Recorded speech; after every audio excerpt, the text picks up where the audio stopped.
Patuloy ang pagharap natin sa mga hamon ng bayan. At dito sa agenda, kami ay timitindig para lamang sa katotohanan at sa kapakanan o interes ng ating bayan. Corruption was monopolized. It was monopolized by the Marcos crony capitalists. At higit sa lahat, tinatayuan namin ang katotohanan na mula sa utos ng Diyos. God is with us sa battle na ito. Pinusuri po natin ang programa at katapatan sa bayan ng mga opisyal. You were elected by the people. You were the choice of the people in whatever position you have right now, and you're supposed to represent them and what is good for the country. At gayon din, ang mga pamamaraan ng tapat at matapang na paglingkod ng mga lider ng iba't ibang sektor ng lipunan. Diyan ang komisyon. Hindi naman po yan bago.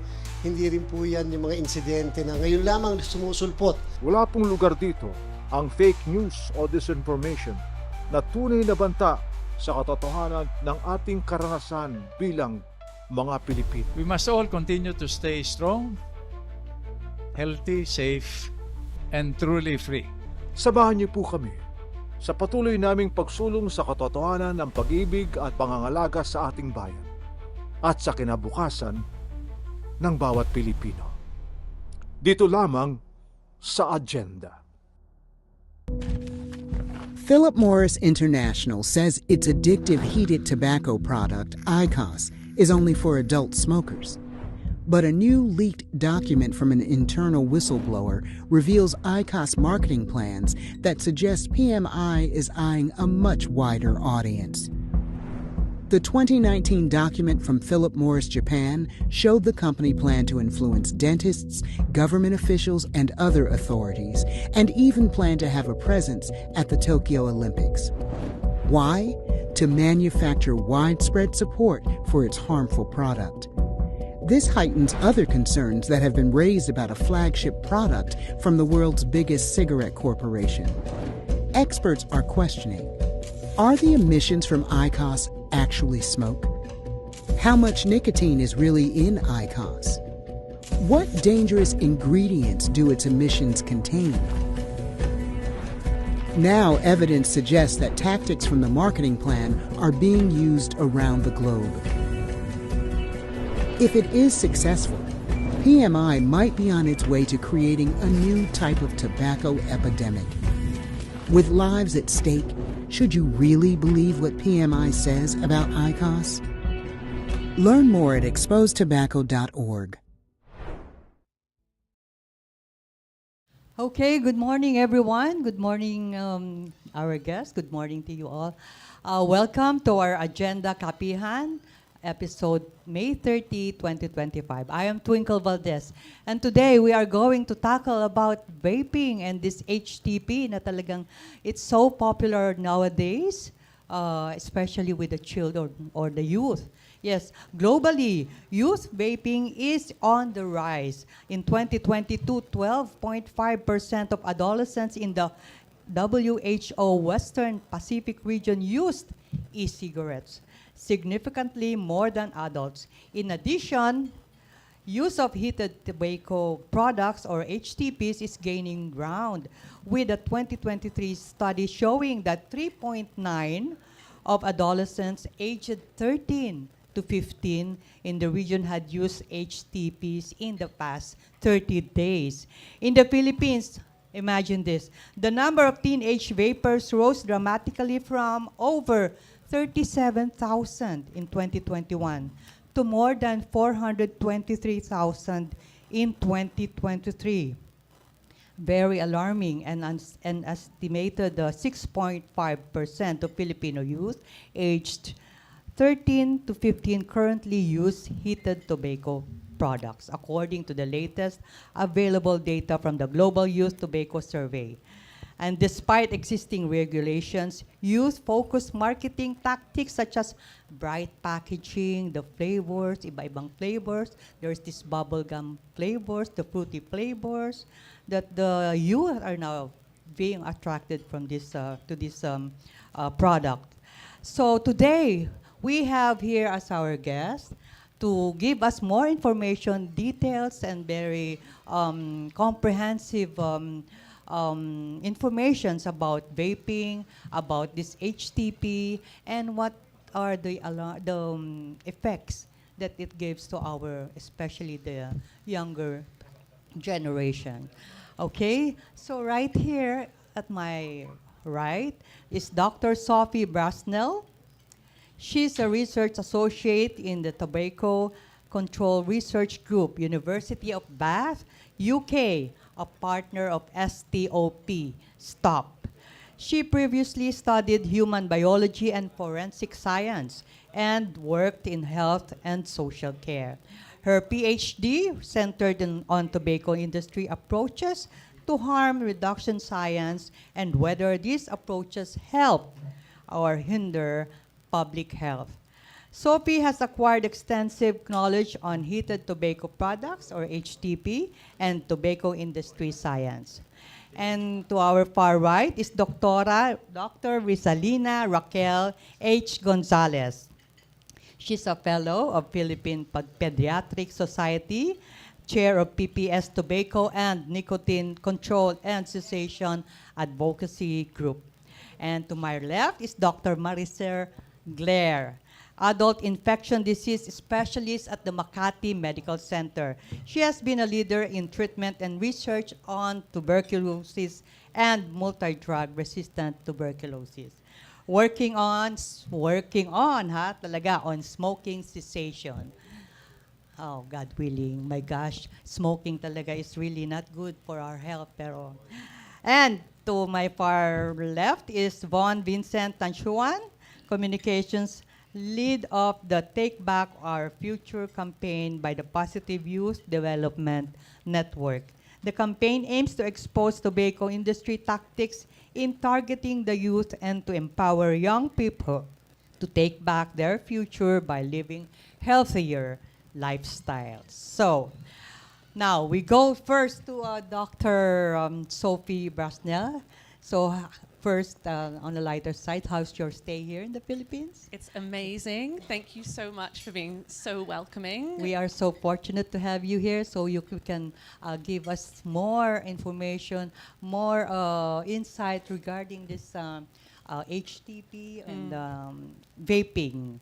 Yes. So, what is actually the heated tobacco products? What is HTP, and what is the biggest misconception people have about them?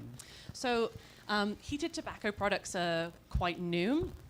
And I'll actually start with the misconception because it helps to understand what they are. Right. So often people think that heated tobacco products are vapes, and they're not.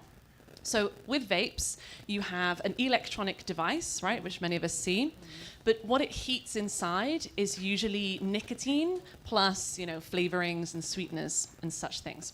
With heated tobacco, we also have an electronic device. So that's why people confuse them. But the difference is that it heats tobacco, actual tobacco leaf. So if it contains tobacco leaf, it's a heated tobacco product. If it's heating just nicotine and flavorings, then it's an electronic cigarette. So this HTP looks like a real, it's a gadget. Yes. Looks like a gadget, and Yes. it's very attractive for the kids to be influenced or to try this, right? Very sleek and modern. And they have they also have flavors, or Yes. So the way that you heat the tobacco, so you might be familiar with pods for e-cigarettes. So for heated tobacco, they come in like a little stick. It looks like a mini cigarette almost. And yes, they've started to come out in flavors like mint and menthol, but now we're also seeing coffee or berry flavors, fruit flavors, for example. do you have any direct evidence on how this really impact the health of the people using this HTP? Yeah, so we actually did a study that came out recently where we looked at all the clinical trials that had been conducted on heated tobacco products to date. And by clinical trials, I mean studies where human participants were given a heated tobacco product, and then the study investigators monitored impact on their health. And when we looked at the data, we found two really interesting things. One is that the findings in these studies were very mixed. So you would think if the industry claims that HTPs are less harmful than cigarettes, that the data would show that they are less harmful than cigarettes. But what we did is we looked at each outcome, each finding, and we said, did the study indicate that heated tobacco products had a beneficial effect or a harmful effect? And it was really mixed, not just between the studies, but within the studies themselves. So the studies might find on some outcomes, perhaps related to areas of your health, like your lung health or your heart health, that there were beneficial effects compared to cigarettes, but then others found there were harmful effects. And so that leaves us in a really precarious position because it gives us no clear indication as to the actual health impact of heated tobacco products. And then the second finding that was really interesting was about the quality of this data. So it's already hard to interpret because it's so mixed, but we also found that the vast majority of these studies were funded by the tobacco industry. The very people who are trying to sell these products, which is a problem because they introduce bias. So we can trust the science even less. And they were also really short. So these studies, most of them were just less than 5 days. And I'm sure the doctors here, that's hardly enough time to see any true change to our health. So they're not great at actually telling us what are the risks of heated tobacco products. So we cannot say that the shift to this e-tobacco is really will do good to those who want to quit smoking, right? Yeah, so when you're thinking about these products, I tell people to think about 4 things. So the first is, do they reduce the risk of disease and death? And with heated tobacco products, we're not sure yet. The second is, do they help people who are smoking cigarettes actually quit? And right now, the evidence does not support that heated tobacco products can help people quit. In fact, it's the opposite. Lots of people who are using heated tobacco products continue to smoke. And in fact, there's some evidence to suggest they not only continue to smoke, but they're less likely to be able to quit tobacco, and they increase the amount of tobacco that they're using when they're using heated tobacco plus cigarettes. And then the third thing is youth and children. So it's all very well and good if it might be less harmful to a smoker. But smokers only make up, I think here it's around 30 or 40% of the population, maybe? 22, thank you. But the other 78%, these products can only do harm. And in children, they can only do harm. And then the last is, what about new harms? It's very easy to be less harmful than a cigarette, which has 7,000 chemicals and kills 2 in 3 users. But what about new harms that come with it? Children are eating the sticks and then getting nicotine toxicity, and the blades inside are hurting, like getting stuck in their organs. They just think, or they thought that you're just taking in or having a good time, like candy or maybe something, a dessert or something. But this is really harmful. It contains nicotine and everything, that the chemical that's harmful to our health. Doctora Gonzalez, yes. What are some of the known or emerging health risks linked to the long-term vaping, especially among the youth? Okay. Vapes are actually just here for 2 decades. So we have seen rises of uncontrolled asthma because the air particulate exposure. We have seen severe pneumonia because vape aerosol can decrease their humoral and immune responses to bacteria, viruses. And what is disturbing is actually the nicotine addiction. Once nicotine is used in the young, it makes them harder to quit. So it's like planting a tree and you water that plant with nicotine, so it's ingrained in them. And what is most affected? The brain. They use nicotine to cope with mental stress. They want the nicotine to increase their happy hormone, the dopamine, coupled with flavoring, which is actually, it's a quick fix. So we're not telling our kids that we should cope with stress with that. And what happens if there is nicotine addiction? Their mood, their learning, and their cognitive function are impaired, and that's permanent. Nicotine cessation for for children is very hard compared to adults. We just can't use nicotine replacement therapy right and left because they are developing their brain and body. Number 4, we are contributing to environmental pollution. That air particulates given by the vape aerosol is actually much higher than those combustion from the what's that? Vehicles. From the vehicles. We used to say air pollution index 20 is safe. But do you know that air particulate from vape aerosol in an enclosed room can go as high as 80? That's dangerous. That's enough to cause inflammation of the airways down to the blood vessels. You don't see it yet because diseases takes lots of time. Children won't say that because they get the nicotine fix. They don't have the voice. That's why we pediatricians are their voices in the legislative, in press conferences. So what Dr. Blanches mentioned, the problem with children is they may not be the user, but they are the second hand and the third hand aerosol exposed. Which is more dangerous. They carry the same risk. They say that second-hand aerosol may contain less, but we don't have enough researches. But do you know that vape aerosol is water-soluble? Where do vapors go, the young? In the comfort room. The tiles are actually porous, so the residues there last, we don't know how many years. So you see how dangerous it is? We are treading in a situation wherein we don't know the long-term use. And me as a pediatrician, I won't wait for another decade to see the catastrophic cancer because it takes 30 years. But we see the parallelism, the harmful chemicals, the marketing, and actually the consequences. So that's why. Do we have any research on how many percent of nicotine is there in the in vaping or in vapes? It's not a research, but industry has given us, right? 1 pack of cigarettes is 20 milligrams. Okay. 1 stick is 1.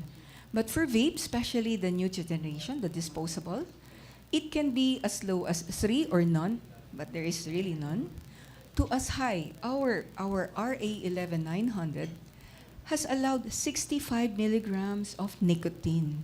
And it's toxic. 1 milligram per kilo is enough to kill a child. 65 milligrams in a pod, they never know that they're consuming more than 3 packs of cigarette if they use that for a day. And what does it impact? Nicotine can trigger increased heart rate. It can increase also the blood pressure because it causes vasoconstriction. What is so sad, there are actually metal particles, and there are now reports that these metal particles causes faster endothelial dysfunction. And high nicotine doses, if ingested by the young, can cause seizures. Wow, that's too bad. So vaping is really popular among the young people. What makes it so popular or attractive? I have 3 A's for that, for everyone to remember.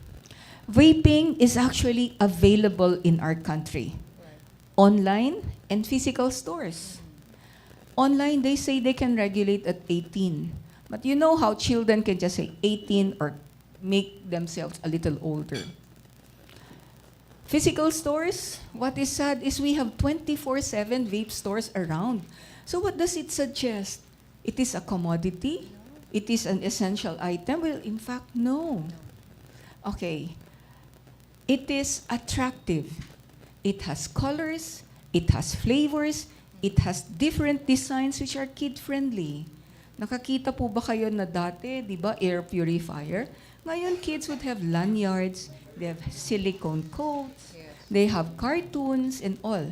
Our law says there should be no descriptors. But by mere seeing those vape products, it's the children. Alam nyo, dun sa amin, sari-sari store, naka-neon light, vape available. Hindi nakikita ng LGU. And this one we should know. So, it is available, it is attractive, and it is affordable. They say it is not. But when how much- our shopping How much platforms, is one vape? Or- it's now at 190 pesos. How much is a cigarette pack? And for how long will they can use that? Oh, one vape disposable can be as high as 600 puffs. Wow. Yes. And the children doesn't know because they thought it's flavor. Yes. It's small. We always quantify na para din pagkain, ang dami mong kinain, masama yan. But for vape, it's becoming concise. It's becoming very small. You don't know. And you know what? Very easy to use. Wala nang buttons. They will just inhale that and that's it.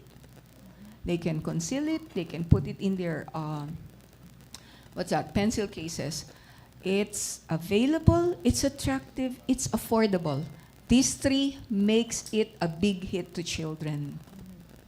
Is there any evidence that this vaping can really, smokers can really shift to stop smoking? Yeah, with this? because the WHO has stated that vaping is a gateway to smoking. In 2017, it's just twice. Now there is an Australian study in April 2025. It's 4 times the risk. And do you know that the data? These new vapors are never smokers. They are vapors themselves. Oh. Okay, let's go to Dr. Blair, Maricel Blair. Doctor, despite decades of tobacco control efforts, smoking remains prevalent, right? So what are the biggest barriers that we can do to getting more people to quit from smoking? So I cannot really, that's not my expertise because smoking cessation is nearly not the bulk of my work, but I'm involved in smoking cessation because of TB, So the bulk of my work is tuberculosis because smokers has a 2.5 risk of having active disease compared to a regular person, and the combination of smoking and TB is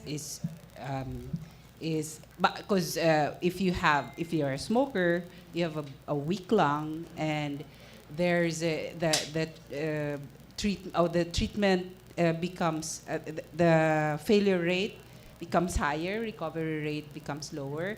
So my involvement in making people stop smoking is really to protect them from TB, So in the country, we have the 6.8% of the world's TB burden is in the Philippines. So we're actually the 4th in the world amongst the highest burden of TB. So, and we're a high smoking population, 1 in 4 smokes. I don't know, there's not much data for vaping and TB yet, but the lungs doesn't actually discriminate smoke. It's still smoke going in. So vapors would also have a poor, vaping would also affect lung health. So the lung immunity is somehow affected, becomes weaker. So they are at higher risk of having TB, active TB. So, and we're exposed. So 80% almost 80% of people would have what we call latent TB, because all of us are exposed to TB. So when you're exposed to TB, you don't actually develop active TB right away. You can control it. If you have a good lung, you have a higher rate of controlling TB. But if you have a bad lung, you have a poorer risk of controlling TB. So that's the campaign against smoking would actually decrease TB rate also. Who do you think are the top users of or top smokers in our country? Do you have any studies on that? So I'm doing a project now amongst jeepney drivers and tricycle drivers. Jeepney drivers. And tricycle drivers. Jeepney It's actually drivers. a study looking at rate of TB amongst them and chronic lung disease. And we found from the initial 2 months that we did, we found that 37% of them are smokers, because we have a lung questionnaire, a questionnaire asking them if they're an active smoker. So 37% of them are smokers, and the project also helps them quit. So we would refer them to a quit line hotlines, and 50% of them would be willing to quit. So there's that potential of them quitting if they just have an assistance for quitting. From that 37%, how many have tuberculosis? So amongst all of the because we do an X-ray at the site, Yes. at the Q station, and we found that for those who have a positive X-ray for potential for TB, 22% are actually have positive TB. Wow, that's a big number. Those are just initial data, and which is why what we are promoting now is really to go there and look for them, because we cannot just sit in the clinics and wait for them to be found. Oh, okay. Bon, you are a representative of the youth, right? Okay. So ikaw ang pinakabata dito. So maybe the youth, the young people will listen to you. Okay. Look, Bon here, it's a communications lead of the Take Back Our Future campaign by the Positive Youth Development Network. So Bon, we're seeing tobacco companies target young people through social media, right? Events, influencer marketing. How are they doing this? Why is it dangerous? Okay. Actually, in the Philippines, no, when it comes to marketing and advertising tobacco, there are a lot of restrictions. So the subtlety comes in, because how the industry does it in terms of tactics would be, it's through the packaging. It can be through the flavors, which is part of product development. It can be through subtle collaborations with influencers. So if you've seen, for example, influencers just randomly doing a live on TikTok or Instagram, they wouldn't really talk about the products or the brands per se, but you would see them wearing, let's say, the lanyards, or you would see a vape or an HTP somewhere there within that frame. That's actually exposure already, and in advertising, that's already a huge impact, because, for example, if that goes for an hour, the frequency will really be high. So you imagine the exposure of just the product. It will really register in the minds of the young people. On top of that, there are a lot of collaborations. We call them strategic collaborations with different organizations. For instance, they would do events, so event sponsorships, partnerships. For example, music festivals. It's very cool. They wouldn't even promote directly the products. They would gun for the musical collaborations or just the acts, but you know, for example, they will integrate just the colors or the brand elements in those events, and then that's already brand exposure, because the repetitive action of doing that across these many different channels will really attract the kids. Not to mention the concept of store marketing or store promotions, the accessibility that Doc mentioned earlier. Many of these product placements are strategically placed in a lot of convenience stores and even sari-sari stores near schools. So actually, when we were doing our survey with some of the communities and we were talking directly to the children, they're very much aware of these. So one of them did cite that when she went to one of the popular convenience stores in the country, they would directly see all of these products by the counter. That's actually a premium spot. Wow. And the moment that you go to the counter and you stay there the longest when you get to visit the store, right? Because you would fall in line, you would wait for your payment, you would wander around, your eyes would wander around. That's very strategic, because you will see all of these products and you will be curious about them. plus the appeal of the packaging, you will now see these different designs. You will see the colors. You will see even the flavors because they're very apparent there. And out of curiosity, out of sometimes peer pressure as well, all of these many different factors will entice you to try. Because because we did a study, we conducted a study just to really anchor the campaign that will happen by June. And we found out that the kids, while being influenced by their peers, will also find a way to kind of escape their reality. And they would gun for something most accessible and most affordable to them. And sadly, these are the tobacco products. With this social media or online selling, right? There are kids who are not really looking for vapes. They're just looking for maybe cell phone case, yes, or maybe something accessories, right? And then when you open that link, it will go to that vape products, right? Actually, online, the tobacco online stores would have like certain restrictions, like similar to what Doc mentioned. And in terms of advertising, you cannot really target those who are, I think, below 21 years old, because DTI and all these regulatory bodies are monitoring it, but they're very strategic because they can still post on social media.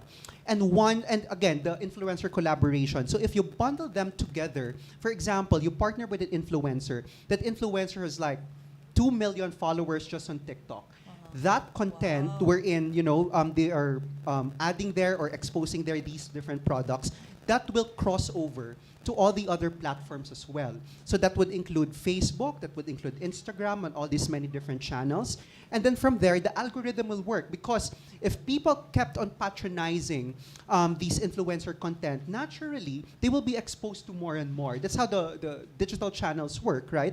So the more that they get consumed, the more that you can be able to go beyond the restrictions that are available online, because the organic push for these content will really, reach these very vulnerable audiences. And even on platforms like TikTok and Meta, they would say that it's only for 18 years old and above. A lot of kids now actually have Facebook and TikTok accounts, and sometimes it's the parents who would do these accounts. So again, the vulnerability is there, and who knows what they are trying to scramble online when they enter these platforms and consume content. Right, parents, watch out.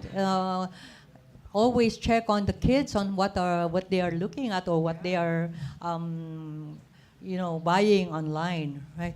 Okay, we now open the floor for questions from media friends. So kindly state your name and the media outfit you're in before you ask the question. Thank you. Good morning po. I'm Nino from Hataw.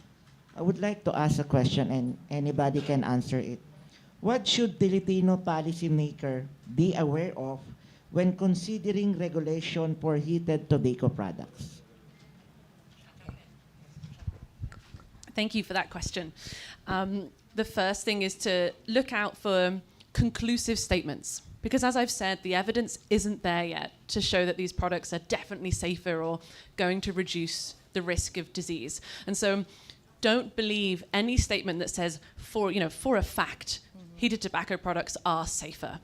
And the other thing to remember for policymakers is we really shouldn't be gambling the health of our citizens on a product that's addictive and has unknown potential harms, especially based on questionable science. So that would be my main message to policymakers.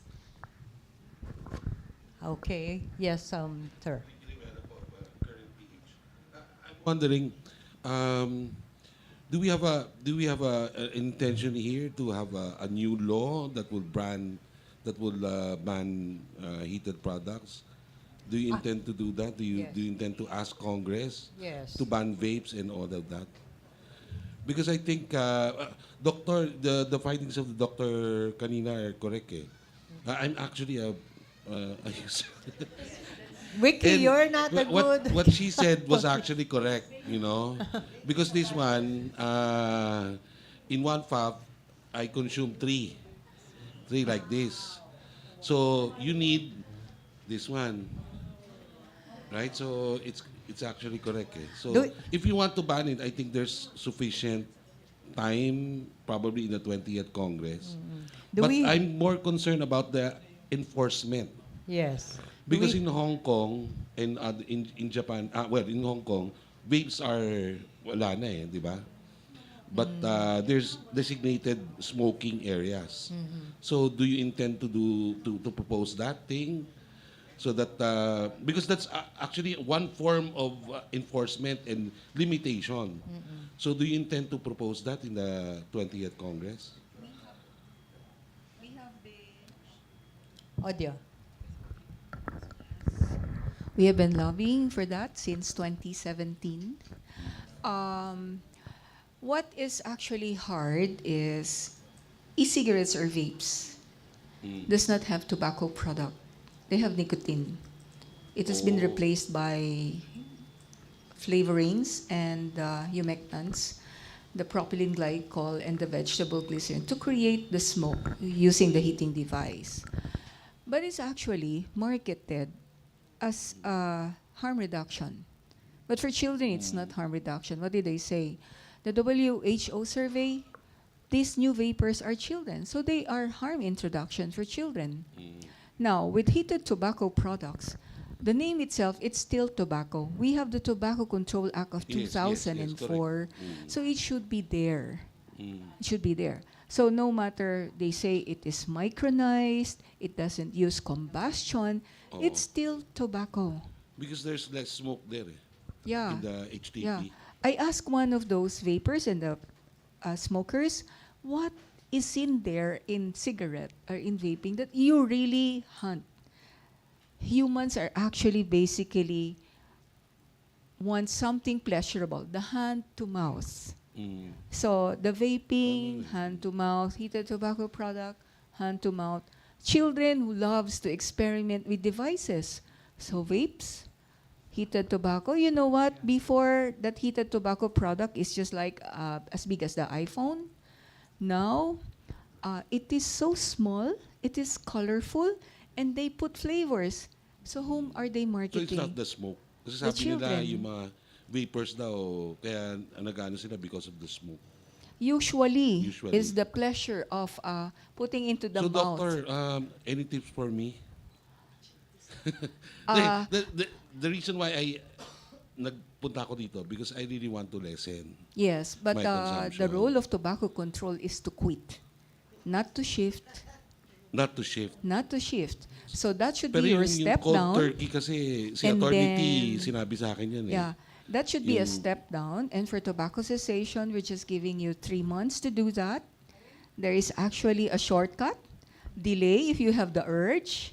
You drink water if you have those dry throat and all. You distract yourself, do other things. Now, if you can't do that, pray. Divine intervention. And we have the DOH. Kasi quick they line. say that after a month or two, pero hindi eh. I've been It's using actually, this you years. should be coached by a tobacco cessation specialist O yun, to guide that's you. the third point guide sana, you, and magkaroon we kayo have ng that. hotline. Yeah. And you promote the hotline. And Kasi then, I'm sure marami sa amin ang and the they marketing really will want to always quit. be your trap to try on. Oo. Except that na-influensyahan ako ni Dodi eh. Thank you very much. Opo. You know, sometimes we need to get sick pa, no? We need to get sick pa so we will stop smoking. I know somebody who's chain smoker. Actually, and being then- sick is one of the number one factor why they stop, especially TB. Right. And If cancer. you say that they have that, they will really stop. But it could be late. Yeah. Too late. And for children, I want to add info to what Doctor said. The secondhand smoke in itself carries more than 50% risk for children to have tuberculosis. What is the number one disease burden of our underprivileged, no? Tuberculosis. We always lack funds, or sometimes our very own population wants to tinatago kasi para bang ano ba yon, a curse pag nagkaroon ng TB. Well, in fact, it can be cured, no? Give meds and stop smoking. Create a healthier environment. That's what you don't know. Sabihin di naman naninigaril yung bata eh. Ba't ganon? It's the second-hand smoke. And for vaping, it's a second-hand aerosol. So how far have we gone talking with the government or LGUs on the regulation? Do we have We any have been move on that? talking since 2017. Do you know that even definition of term confuses? When I first appeared in one of those hearings, one of those legislators, I'm using this one. This one has helped me. And he showed me, we're talking about vapes, he was showing me the heated tobacco product. Of course, I cannot say, that's wrong. I just have to say, after the recess, vapes are different from heated tobacco products, so it's still tobacco, whatever you say. And so we have to regulate. Ang mahirap kasi, we have laws. Actually, for a bill to become a law takes a lot of process. But we have LGUs to help us implement. Meron tayo, kahit sabihin mo pang flawed vape law, yun lang 100 meters restriction na walang vape, walang cigarette, walang heated tobacco product and alcohol. Hindi nga magawa eh. It should be peripheral, circumference. Akala nila hanggang dun lang. But we're trying to tell children, report it, your voice matters. Kasi it's you with the target. It's so hard, but we are appealing to our press now. Let's correct the misconception. Let's put what our law has said. Merong regulation, but ang galing walang implementation and sustainability of implementation. That's the sad part of this. Merong regulation but no implementation. Okay, a question from Ms. Acosta. Hi, I'm Lolly Acosta of DWIZ and Aliw TV Channel 23. I'm a smoker myself for like 39 years, and I had because I'm 68 now, so I'm free of smoke. So I had a polyp somewhere, but it was benign. But I guess Ricky should really stop it if you want to really prolong longer life with your family. But my question is for Dr. Brasnell. What does the latest independent research tell us about the health impacts of heated tobacco products? Thank you. So we spoke a little bit earlier about my latest study looking at the clinical research, but beyond that, what we see is that when it comes to reducing disease risk and risk of death, that yes, it exposes you to lower levels of some chemicals, but actually when you look closer, it also has higher levels of some other chemicals, including chemicals that could hurt you and cause cancer, right? So that's not great. Then, as I've said, when it comes to the research on the health impact, that it's not yet conclusive. But the other things to consider, as I mentioned, were cessation. So as I said, they are not helping smokers quit. And if we want something to really reduce harm across the population, it needs to help smokers quit. And we're not seeing that with HTPs. And then, of course, youth. Across the world, the number of young people who are using heated tobacco products is increasing, which is, we shouldn't be, we need to help smokers, but we can't sacrifice our children and lead them to addiction and a life of addiction and harm at the expense of these products. And then lastly, as I said, new harms. We're seeing new things. So people are going in with forms of pneumonia from using heated tobacco products into hospitals. We're seeing, as I said, children who are eating the sticks. And these sticks, they actually have very sharp blades in them. It's part of how the device heats the tobacco. But those blades, when eaten, get stuck in your internal organs. And these children are only 7 months old, They're very, very young, and they have to go through these horrific surgeries to try and remove the sticks. So it's possible that these newer products could be less harmful to a smoker. But that's not yet proven. And overall, across the whole population, we're probably going to see net harm. Because even if you help the 22% of smokers, even if all of them quit, if more children start using these products, overall, that's net harm. Does that make sense, right? Yeah. That's why you need us, the media, to promote this. Yes. Thank you. Thank you. Yes, more good morning. I'm Grace Bernas of Birit Pilipinas News. My question is, do you think HTPs are part of genuine effort by the tobacco industry to phase out cigarettes or something else entirely? I'll jump in again. So the tobacco industry claims that it is moving away from cigarettes and trying to sell these newer products. So e-cigarettes or vapes, heated tobacco products, and now we're also seeing these new nicotine pouches. But that's not true. The tobacco industry is continuing to sell cigarettes. It's not reducing on purpose the amount of cigarettes that it's selling. In fact, we're actually seeing that the reduction in cigarette smoking and cigarette sales is because of the hard work that everyone in this community is doing. It's because of tobacco control, not because of these newer products. And so really what the industry is doing is selling the problem and what they're calling the solution. So they get to make money off of you twice over. You're a smoker. Let's say you're a smoker for 20 years. They've made money off of you selling cigarettes. Then they say, oh, now try, you want to quit, we're so sorry. We're so sorry that you were really harmed, your health is harmed. Try our other product, which is more expensive sometimes, right? Like heated tobacco is quite expensive. But they're keeping you hooked on their products. And now they have this whole menu so they can keep you on their products for life. They have nicotine, they're now into pharmaceuticals even. Some of the big tobacco industry are now selling drugs that are used to help treat smoking-related diseases.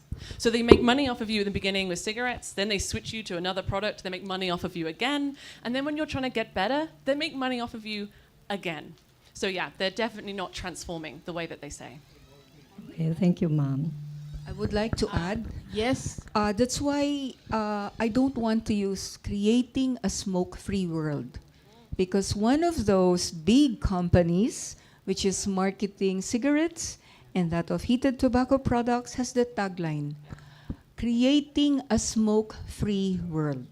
So they're playing with our psyche. So smoke-free. Kasi wala nang burning, wala nang combustion. So heating na lang, wala nang smoke. So I think we have to create a tobacco and nicotine-free world. Kasi pag sinabi, oh, we're creating smoke-free world, parang pinupush mo pa yung kanilang tagline. And it's with the same danger. Yeah, and the same big tobacco industry. Yes, ma'am. Yes, ma'am. I'm Miss Marlene from Bridgestock. Ma'am, ask ko lang po, is the vape are the register from the Food and Drug? It is the license, but registered in the Department of Trade and Industry, right? Yes, our law has shifted from FDA to DTI, so it makes a different, sense. Statement na it's a consumer product. Yung liver spread meron sa FDA, yung pang vape nandoon sa DTI. Kasi ang mahirap kasi, there is a device to be regulated and there's the e-liquid. The law actually nakalagay doon with consultation with FDA because of the e-liquid. So there is actually a catch. So, and then, there should be graphic health warnings in the kaso, pinagbibili yan, wala naman yung pack. So they get it, wala. Para ring cigarette sticks eh. Yung cigarette sticks kaya may graphic health warning, tapos as bigger as better. Canada has implemented putting the graphic health warning na dun sa sticks eh, para makita. Sa atin, tingi-tingi, hindi nakikita. And sad to say, we have cigarette packs, kiddie packs, no? From 12 naging 6. Kasi mahal eh. Ginawang maliit, so mas affordable. So merong flaw, but there are actually good points pa rin kasi dapat kasi nga 100 meters. Restriction of nicotine is actually controversial because our nicotine is high.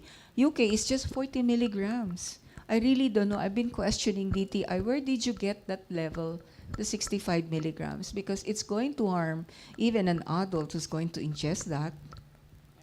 Yes, ma'am. I have 2 questions pa. Ma'am, what are the position of the Department of Health regarding the use of e-cigarette and vapes?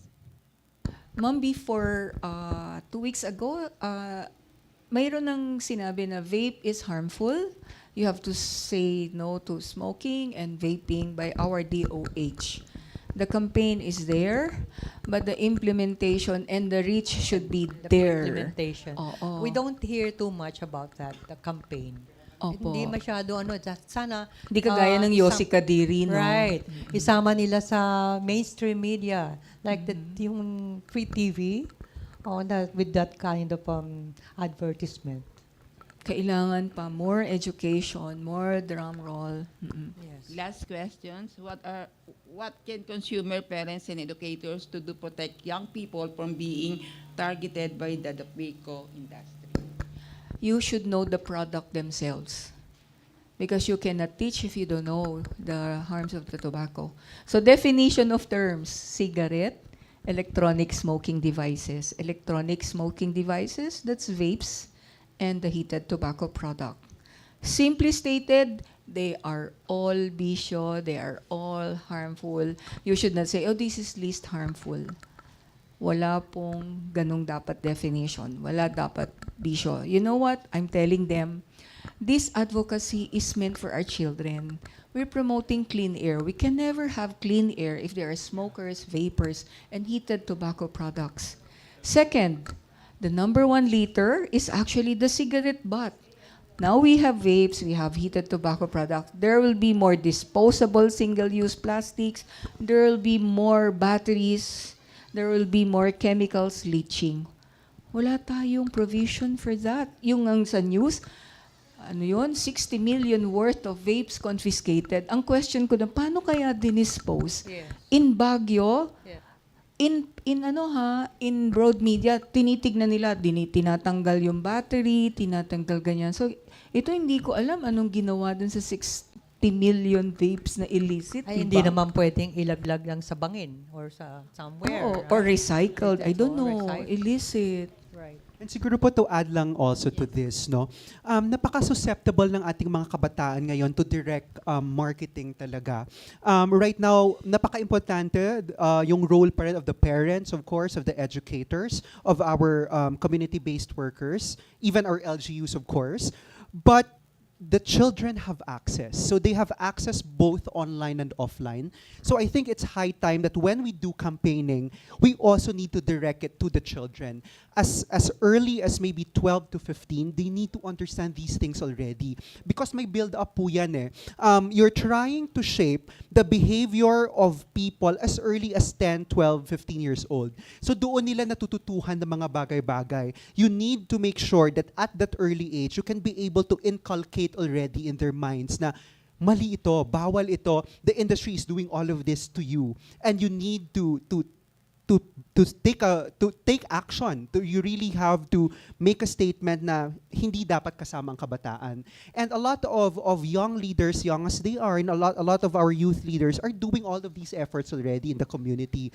Siguro kailangan lang po na we get to collaborate more closely with, the medical professionals like you, ma'am, the many different organizations doing this. Kasi ang boses sa mga kabataan will also ensure na yung sustainability ng efforts natin, we can start doon mismo sa foundational stage nila at hopefully we can be able to stop the epidemic from happening decades from now. Thank you so much. Yes po. Collaborating with the Department of Education, so we start in the children. But for pediatricians, we have this anticipatory guidance. Pag nanganak, wala po dapat sigarilyo and vape because of the second-hand aerosol. Pag nandoon sa school, dapat yung transport provider walang nagsisigarilyo kasi yan po pag sumakay, sigurado bababa ang resistensya. At pag nasa school, dapat tignan lahat ng bata na walang mga ganyan, yung mga devices, and instill healthy habits talaga. So at pag nagkaroon na talaga ng bisyo, dapat meron ng support from the teachers, refer to the pediatricians or to the cessation specialists. We can do if we always interconnect with each other. Information is the key. Yes, sir.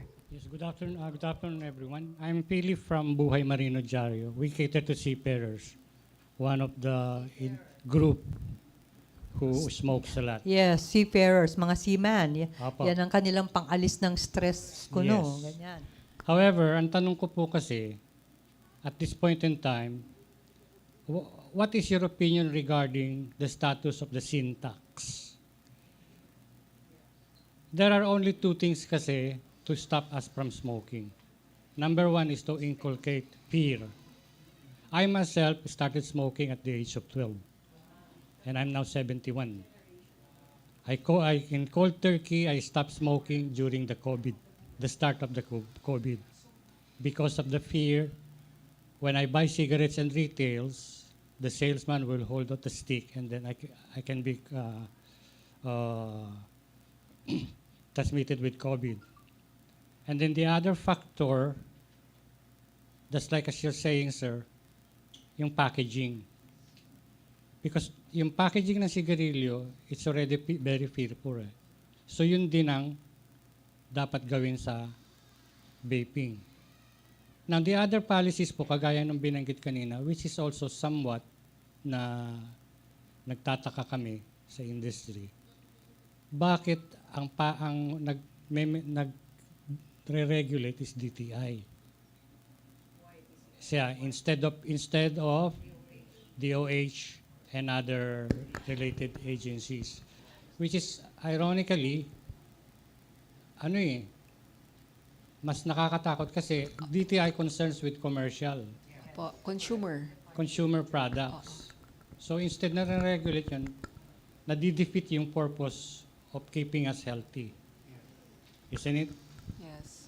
Ito yung mga issues na But number one sana po, taasan nyo ang presyo, make it not affordable, then regulate yung i-increase yung tax. But there is now, in the Congress yata or in the Senate, to retain the tax in the next 6 years, which is the sin tax, which is dapat we go against it. Kasi unang-una mawawala na ng kita ang gobyerno in terms of revenue.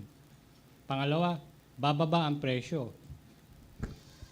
So mas Sir, madali we were ng bilhin. able to curb that appeal.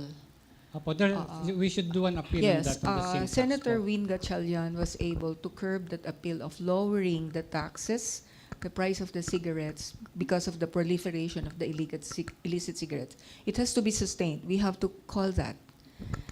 Now, DTI, honestly, I don't know how it came into being kasi po, up to the last moment na magpapalit ang presidente, we were pushing for that law, 21 years old, tapos restriction of flavors, higher tax, but it lapsed into law when the governance was actually nagpalit. It's actually a complicated thing. Pero po, the Philippines is part of the Framework Convention on Tobacco Control, the FCTC, wherein we implement the 6 strategies: monitoring, protecting, so that's actually the graphic health warnings and the regulation, warning, and then raising the taxes. That's actually the most effective, especially for children. The higher it goes, the more it's unacceptable. Yun po. And that is actually being used also to regulate vape, as dictated by the WHO. We are in there, but you know what? The process is so small. So the health advocates should really be saying our views, our clamor, that we have to implement this. And I think you, the media, can help us to drum that campaign. Thank you, sir. Thank you po. Thank you. Oo, I agree with that. Doktora, siguro it's better that the amount of that vapes or will increase para hindi ma-afford ng mga bata, lalo na yung mga ages 13 to 15, so they cannot afford to buy. Yes, right. I have a question for Von. Are you getting any support from the policymakers or civil society in your campaign against this vaping and e-cigarette? Right now po kasi, we're still at the initial stages of developing the campaign. So it will launch by June. But in terms of the CSOs, very strong naman po ang support on ground talaga. And even, our medical society. So we really collaborate with them closely in order to make sure na number one, we get the science right. Kasi kailangan maintindihan natin yung siyensya behind all of these. And at the same time, we come in to make them more accessible through communication. But then you need the grassroots intervention through your CSOs in order to reach the right audiences and those who are vulnerable within these communities. No? In terms of supportive policymakers, it really depends po kasi on the LGU. At the end of the day, what we would do kasi is I would say it's more grassroots anchored. So it would be very dependent in terms of the priorities also of the LGU. If this is something that they see as one of the main important things that need to be addressed, then we get strong support. No, but again, that's where the lobbying comes in. That's where yung ground activation comes in. Kasi sometimes the pressure also helps. No, so they need to hear the voices of our children, of our young people, and even the enablers like the parents, the educators, for them to prioritize these things. So it's really a delicate balance, I would say. But given naman, to be honest, when we were reviewing the regulations in the Philippines, I would say it's still pretty much comprehensive po. We have a lot of regulations, but I think kaya I'm emphasizing the intervention of LGUs and making sure that we work also with grassroots organizations. Kasi yung problema, tama yung sinabi ni Doc, no? It's on the implementation. And we just need to make sure that the end-to-end process is really robust for us to address this issue. One of the factors kung bakit siguro hindi nahirapan din i-hold yan because of the lobbyists, right? Malaking pera yan eh. That's a big industry. Malaking billions of dollars ang involved yan. And well, hindi naman sa pero some politicians medyo merong something para hindi ma-approve or ma-push yung mga moves or to fight this kind of addiction, right? Actually po, so I'm also currently doing like a side research on this po, Doc, specifically to when it comes to the communication framing and narrative building. A lot of these also kasi are being hidden from like a CSR quote na parang you talk about, the industry wants to talk about the public health narrative from their own lens. And that's actually reflected not only in terms of, the communications that they put out, but in terms of the many CSR initiatives that they're doing. So medyo marami po din silang binuboost na resources talaga in terms of making it subtle, but at the same time very heavily embedded in the communities. Yeah, I may plug tomorrow World No Tobacco Day, May 31, and this year's theme is Unmasking the Appeal. That is to protect our children, and we have told you the appeal, the harms. So I appeal to you to drum roll this in all your write-ups. You're doing this for the children, the future of our land. Okay. I have another question for Dr. Agler. People say, or the smokers say, I will quit na, or I will lessen the amount of the cigarettes that I will take. Will this be really effective? Mayroon bang mabuting magagawa if they just lower the number of like for today, normally I finish 1 pack, but for today I will just take 10 sticks. Mabuti ba yun o wala rin? With reference to the lung health po, no amount of smoke will be will be good for the lungs. So it's really stopping for you to be able to protect your lungs. Thank you. Yes, good morning. So just another question from the floor. Go Yes, ahead. I'm Salvi Requirme from Ronda Balita. Para po kay Doktora, i-ask ko lang po kung, halimbawa, Doktora, kasi ang vape, anywhere mayroon pong nagvi-vape. Ask ko lang po, ano pong epekto mas lalo na po doon sa mga kabataan? Even me, I'm not smoking. Pero minsan pag nagvi-vape, hindi maiwasan na pag nag-blow sila, kasi di ba ang laking usok, yung mga hindi nagvi-vape, pag naka-inhale nung usok ng vape, may possibility po ba na magkaroon din kami ng effective, mas lalo na po sa kabataan, kasi anywhere, Hindi lang pumalit na blue ang smoke na ginagawa, pang malakihan. So marami pong nakaka-inhale. So ano po yung possibility at ano po yung dapat natin gawin para mo maiwasan po sana yun kasi kami, I'm taking of myself. But the problem yung katabi mo, hindi siya nag-iingat. Blow siya ng blow ng smoke ng vape. What we can do? Second-hand Yan aerosol lang po. is real, okay? And I hope the regulation will be like that of tobacco. There should be designated vaping areas, no? Meron naman, no? So wala dapat sa mga government.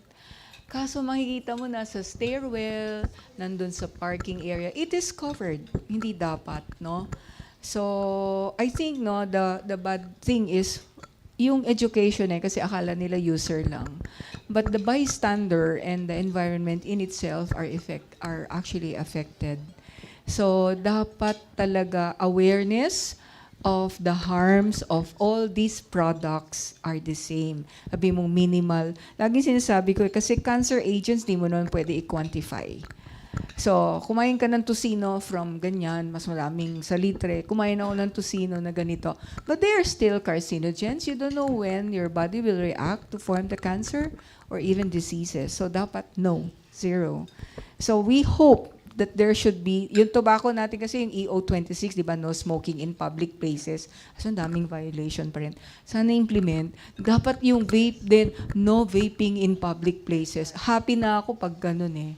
Yes, sana nga. Sana nga. Yes, sir.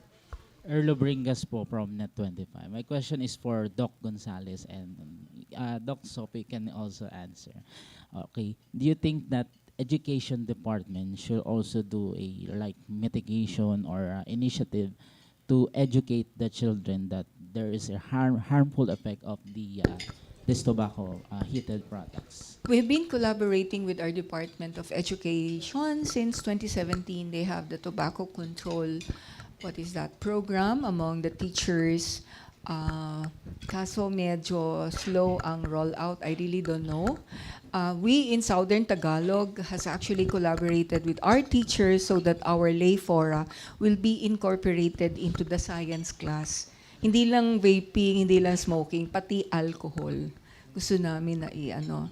So it's actually the teachers, no? So slow, but we're doing baby steps rather than, dati na yan. At least baby steps and we have to convince. So itong Brigada Eskwela, I'm proud to say, our Southern Tagalog are actually collaborating with our school to continue doing this and implement them in their science classes.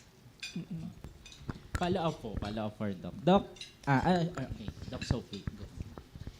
Oh, I would only add that it is really important. They are the group that are most vulnerable and obviously most targeted by the industry. So, we need to make sure we protect them. And so integrating into education is super important. But we need to remember as well that children are often the most open-minded. And so the earlier that we can talk to them and give them critical thinking skills so that they can truly assess these things for themselves, the better they will be protected from the tactics of the industry. Follow up po, last question yan. Alright, Doc Gonzales, do you think po na we need to amend the current law about the use of tobacco? Kasi ngayon po kasi it focus only to tobacco lang. Yung vape kasi parang the vape nito lang law, siya. we start with the vape law. No? So we were actually successful in raising the age of access to 21. That's actually after the tobacco 21 project of US. Kasi nga, the brain is still developing, they're susceptible to nicotine and lesser flavor. But during the pandemic, it was reversed, no? So actually, we have legislators now who's going to push the age to 21, bring back the regulation to FDA, restriction of flavors, even to ganyan. So we're hoping. Actually, yung isang legislator kanina, sabi ko, Sir Ma'am, tulungan mo kami. And I hope we will be successful. Okay, thank you. Thank you. We're almost out of time. So maybe I'll ask the last questions to Sophie here. So what should policymakers in the Philippines watch out for as the HTP and vaping addiction industry is being pushed in our country right now. So there's alarming increase in numbers of users. So what should you suggest to our policymakers? Thank you. So I mentioned earlier that we need to make sure we keep an eye out for conclusive statements that just aren't supported by the evidence or are only supported by questionable evidence from the industry. But what they need to look out for, again, is when they're seeing these arguments of less harmful or safer, is to not just think on an individual level. Policymakers protect citizens and a society as a whole. And so we need to make sure that we're considering all of those in the society when we're looking at tobacco and nicotine products. And so when looking at ones that could possibly help smokers, it's about making sure that they then don't impact youth. And so to always remember to think about youth and non-smokers when they're considering these products, not only smokers. And the other thing, of course, is to look for credible science, which is hard. It's very hard because the tobacco industry hides its funding. Right? They will secretly pay scientists and secretly pay experts to conduct research so that it looks independent. So I appreciate that's very, very hard to do, but it's still important that we try. So making sure that they're aware of where the evidence comes from, that they're basing their policies on, and also setting a standard for evidence. Don't just accept, toxicology studies, so just testing the aerosol. Just because a product exposes you to lower levels of chemicals, you already touched on this, if it's still exposing you to some, the risk may not decrease. Any number of exposure to carcinogens could still cause cancer. And so we really need to make sure we're carefully considering the evidence. Thank you. Dr. Gonzalez, what specific actions would you recommend to our government to take control of this vaping epidemic? Number one, no matter how flawed that vape law, let's implement it. And then amend it again to raise the age, restrict the flavors. And then we would like to create a safe environment for our children that is actually smoke and aerosol-free environment. No? So, walang smoke-free lang. Kailangan aerosol. And then, since even WHO, our own DOH, is always saying that air pollution is a risk factor for stroke, for hypertension, for numerous communicable diseases. So, having a tobacco and nicotine-free, we will lessen that air pollution. And definitely, the health funds we need, no? Kasi diba, number one ang smoking as a risk factor for the top NCDs. And number one for infectious diseases. Bababa yun. So, yung health burden ng Filipinos, bababa if we are really will be implementing our tobacco and nicotine laws in place.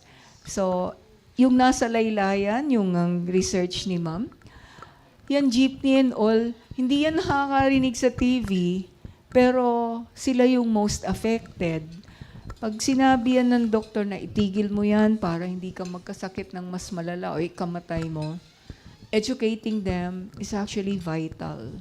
And I think the lawmakers has to realize that we need to reach the laylayan and craft laws which can reach our laylayan and the underprivileged kasi they're the most affected. Thank you, Doctora. Doctora Claire, what can the community or the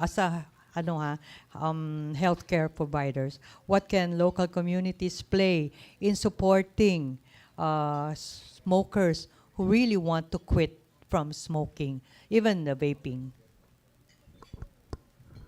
So as I've said before, most of these smokers are actually willing to quit, but they need support with their quitting. So which is why the quit lines the working quit lines would probably help them, and communities and LGUs who have trained counselors for quitting could help a lot.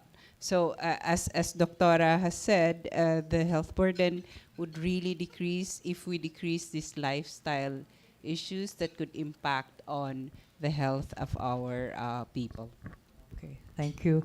And Vaughn, being a representative of the young people here, what can young people do to take back their future from an industry that is trying to addict them to nicotine, vaping, in new ways?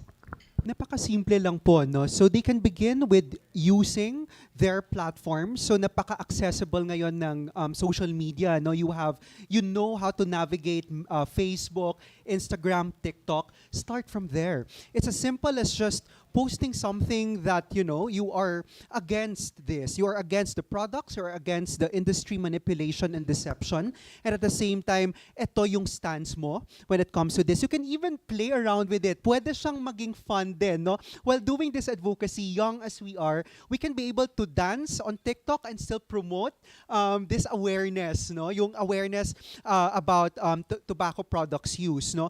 Marami ring mga organizations ang ating mga kabataan. We have our student councils in schools, no? We have our YESOs. We have a lot of youth-led organizations. Marami silang ginagawa on ground at pwede itong masama doon, no? In all of our science-led projects, pwede itong kasama sa mga gagawin natin. Makakapagsimula tayo in our schools, in our barangays, and of course, with the help of our SKs as well, with the help of our, even yung mga kabataan natin who are working with the church, no? Marami tayong outlets. But I guess, yung pinakasimpleng pwedeng gawin talaga is just to begin with making it an everyday habit doon sa mga ginagamit nating social media accounts. No? Kasi pag marami tayong nagsasalita, no, a lot of us are saying na, it's enough and we are taking back our future as young people. Lahat-lahat ng yan, our collective voice, that's a big force already for us advocates, no, to go against something that's really big, something that's quite impossible. No, kayang-kaya nating gawin ito when we collectively do it together. Okay, thank you. And we really are running out of time. So, final words from Dr. Gonzalez, please. Let's create clean air. Let's promote a tobacco and nicotine-free world because we want our children, their future, to inherit a healthier world. Ang dami nating problema. COVID is actually on the rise. So many communicable diseases, even water, no? So let's start from number one, air.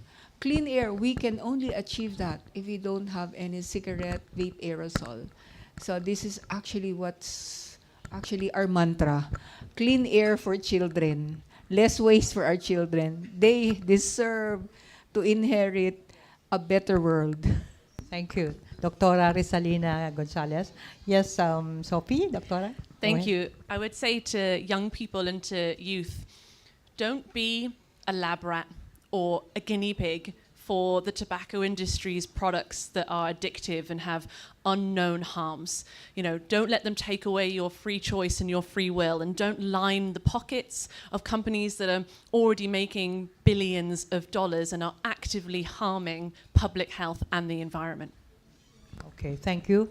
And Dr. Aguilera, final words, please.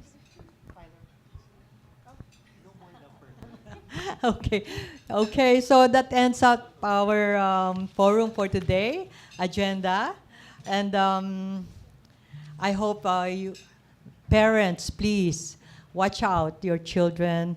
Tignan po natin mabuti kung ano yung mga binibili ng ating mga anak sa online, and kung ano pa yung what are the other things that they're involved with, or mga this kind of ano ba tawag mo dyan, bad habit or addiction. Please watch out, check on our kids, at their future is at stake. So be very careful, and children, please listen to your parents. Listen, that this is not really good for you. Para sa kabutihan ninyo ito, para sa future ninyo ito. So, tigilan na natin yung vape, smoking o e-cigarette, whatever, basta masama sa ating kalusugan.